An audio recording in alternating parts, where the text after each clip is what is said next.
자, 안녕하세요. 오늘은 초등학교 5학년 남자아이 얘기예요. 기초학력이 이제 부진이 되니까 이제 우려를 하는 거죠.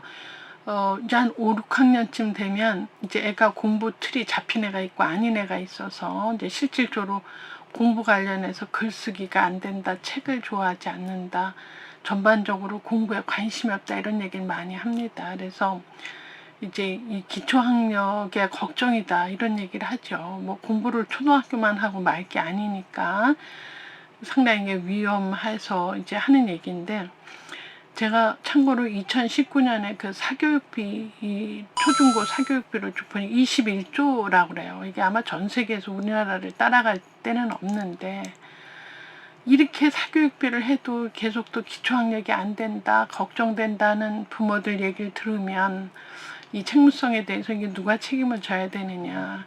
사실 전 생각에 학교는 애들한테 어떤 지식을 알려주면서 그 알게 된 그 알무로 삶을 살아가야 되는데, 이게 요새는 삶이 먼저인 것 같아. 예를 들어 학교에서 애들 비율을 맞춰서 애 삶에 맞춰서 동영상 틀어주고 뭐 해주고 신나게 놀고, 실제로 알아야 될 것은 모르고 그 알에 대한 것은 각 가정에다 다 맡겨서 과외지도를 받든지 뭘 하든지 하는 거는, 이게 조금 뭐가 바뀌지 않았느냐. 학교에서 암을 좀 제대로 체계적으로 해서 그 알고 있는 사실을 갖고 삶을 좀 윤택하게 자기 거를 찾아가고 이렇게 해야 되는데, 이러면 애들 삶에다가 비율을 맞춰서 읽을 때 안 읽고 동영상 틀어주고 안 다치고 넘어가고 하니까, 이게 기초학력 읽고 쓰고 세마이가 상당히 지금 저학년에서는 요게 안 잡혀지면 이제 1, 2, 3학년 때 힘든 애는 4, 5, 6학년 때 어렵고, 그 다음에 중학교 올라가서는 이제 공부가 다 싫어지고 힘들어진다. 그래서 그 종단 연구 15년간 한 연구를, 읽기 부진에 대한 연구를 봤더니요, 15년간 연구를 했는데 중1짜리 애들의 읽기 능력이 얼마나 안 되냐면 초등학교 2학년 수준밖에 안 된다. 이게 실제로 보고된 사실입니다. 그래서 이런 어떤 기초학력에 대한 문제는 저는 초등학교의 저학년 때 문제 해결을 해야 되지 않느냐 이런 생각을 하죠. 그래서 그 초등학교 저학년에 따라서 이제 여러 가지 평가 도구를 제가 좀 참고로 보면, 이제 우수, 보통, 기초 미달이 있어요. 근데 기초 미달이 한 20% 정도였는데 점점 이 수위가 높아진다는 거예요. 기초 미달이.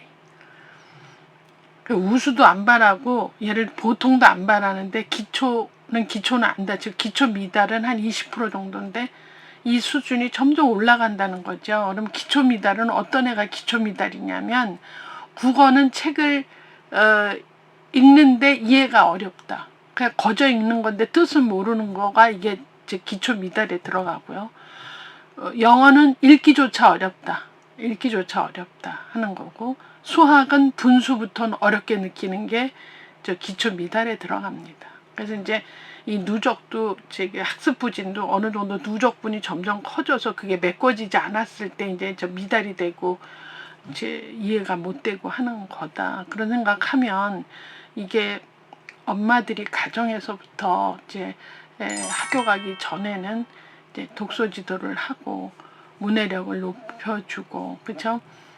그 행간의 뜻을 잘 알아서 이게 무엇을 의미하는지 이런 거 정도는 가정에서 얼마든지 할 수 있지 않느냐 이런 생각을 하는데, 이게 말처럼 쉽지는 않아요. 그래서 점점 애들이 이제 글 쓰고 읽고가 너무 어렵다 이제 이런 얘기를 합니다. 그래서 일단 학년 전에는 책을 읽어줘야 되고, 그쵸? 그 다음에 읽은 걸 엄마한테 다시 리텔링 해라. 그래서 그걸 갖고 얘기거리를 얘기를 한다든지, 그래서 좀 글쓰기 시작하면 엄마하고 얘기한 걸 토대로 글로 써본다든지, 뭐 이런 일들을 점진적으로 집에서 좀 하셔야 되죠. 그래서 특별히 뭐 과외지도 하거나 이럴 필요는 없지만, 이게 글쓰기, 독서 이런 거는 요즘 전부 이렇게 엔터 누르면 다 나오고 굉장히 스피드하잖아요. 뭐 지식 엔터 누르면 다 답 나와요. 그렇게 해서 점점 생각하는 뇌가 줄어들고 엔터 누르는 힘만 나와. 너무 굉장히 스피드 있게 뭐 하는 것 같지만 사고력이 떨어지는 애는 나중에 책 읽어도 그것이 의미하는 바 몇 가지인지 해내려면 굉장히 큰 일처럼 생각이 들어서 사고하는 방법, 사고하는 능력, 사고력을 키우는 일들을 가정에서 좀 하셔야 된다. 이건 뭐 특별히 엄마가 예전에 무슨 국어 선생 했었다, 뭐 했었다 하지 않아도 할 수 있어요. 쉽게는 뭐 주말에 했던 일 서로 얘기하고 얘기한 거에 따른 느낌을 말하게 하고 그 느낌이 의미하는 바는 뭐니? 그리고 또 너는 그날 왜 슬펐니? 슬픈 걸 얘기해 줄래? 너 그날 되게 기뻤대는데 뭐가 기뻤니? 이러고 그래서 충분히 하고 얘기를 충분히 하고 자 오늘 얘기한 것 중에 제일로 쓰고 싶은 얘기 쓰자 이렇게 해서 뭐 맨 처음에 뭐 이만큼 쓸 수 없으면 2줄 쓰기 3줄 쓰기 하셔야 돼요. 저는 대학에서 교양 수업하면서 애들 과제 내는 걸 요새 되게 동영상 싫어해요. 막 과제 뭐 A4 몇 장 너무너무 넌더리 내고 매주 코스마다 매주 막 과목마다 하니까 제가 머리를 썼어요. 자, 이런 것들을 다음에 이제 뭐랄까 내 단어들을 한 10개 주고 이 중에 네가 선호도를 1, 2, 3번 세 단어만 써라. 뭐 1번 뭐 2번 뭐 그래갖고 단어 3개만 쓰면 끝나게. 뭐 이런 거 해요. 그럼 애들이 굉장히 피드백이 좋고 금세 자기네 생각을 내가 알게 되고 하니까 그렇게 해서 얼마든지 생각을 이렇게 사고를 폭을 넓혀줄 수 있어요. 근데 이걸 너무 어려서 이렇게 활동적인 거 이렇게 뭐 미디어에 다 맡기고 거기서 애들이 다 구성할 거라고 생각한다면 지금 다음과 같이 이렇게 게임에 빠지고 공부 싫어하고 사고하는 거 싫어하고 수학은 분수부터 못 풀고 그래서 영어는 이렇게 붙여서 읽을 수가 없고 국어는 읽지만 뭔 얘기하는지 모르고 이런 애들이 점점 많이 생기죠. 그래서 제가 알기로는 선진국은 어떤 가정에서 어떻게 컸는지는 그 엄마의 수준이나 가정 환경에 따라 달라질 수 있다고 생각하고 학교로 들어왔으면 학교에서 그 책무성을 책임집니다. 그래서 교사가 저 애프터스쿨 프로그램에 좀 이게 유난히 글쓰기가 어렵고 유난히 이제 문해 능력이 떨어지고 유난히 뭐 단어를 모르고 이런 애들은 리소스룸에 따로 불러서 그거를 1학년 수준에 안 맞는 애는 1학년 내내 그것을 보충을 공부를 해서 2학년에는 2학년을 행복하게 다닐 수 있게 학교에서 책무성을 갖고 하는 걸 저는 봤어요. 그래서 우리도 점점 이제 이 엄마들이 이제 자유로운 영혼 속에서 애들을 이렇게 편안하게 키우다 보면 이렇게 기초학력이 안 돼요.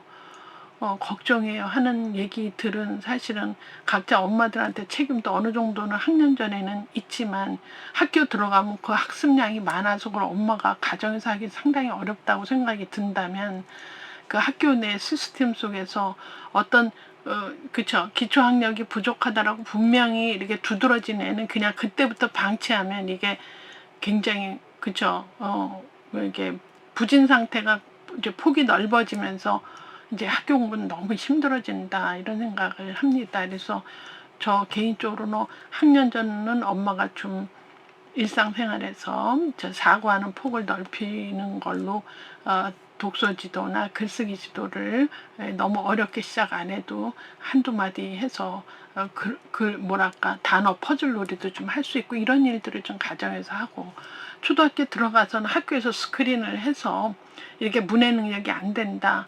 얘가 이 단어 정도는 알아야 되는데 모르는 1학년이다. 모르는 2학년이다. 이런 애들은 이렇게 학교 시스템에서 그거를 좀 백업을 해줘서 2학년 때 그걸 보충하는 3학년이 행복해질 수 있게 그쵸? 1학년에 안 되는 애는 보충 수업을 통해서 2학년이 행복해질 수 있게 해야 되는 거가 그 책무성이 저는 학교에 있지 않느냐 이런 생각을 저 개인적으로 해보고 제가 이런 상담을 받을 때 학교의 원래 명분이 제 애들한테 어떤 지식 전달하고 그 지식을 기반으로 걔 삶을 스스로 개척하게 한다면 요 순서가 우린 좀 바뀌지 않았나 이런 생각해서 저 개인적인 얘기지만 좀 답답함이 있다고 말씀을 드립니다.